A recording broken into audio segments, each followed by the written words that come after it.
दररोज समोरचे तेच काय काय चेहरे आहेत. पण बघा पाय बघा पाय बघा झाला सज्ज आणि सुटला सहकार महर्षी केसरी अकलूजकरांचं भव्य आणि दिव्य मैदान आणि या मैदानातला फायनलचा फेरा कोण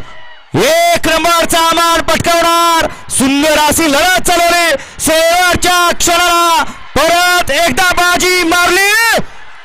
कुणी मारली सन 2025 चा एक नंबरचा मानकरी सावकार केलेल्या कडाला लखन आणि सर्जानं लढत झाली दोघांच्या मध्ये आड्या लखन सर्जा आणि पड्याल सावकार आणि लक्षामध्ये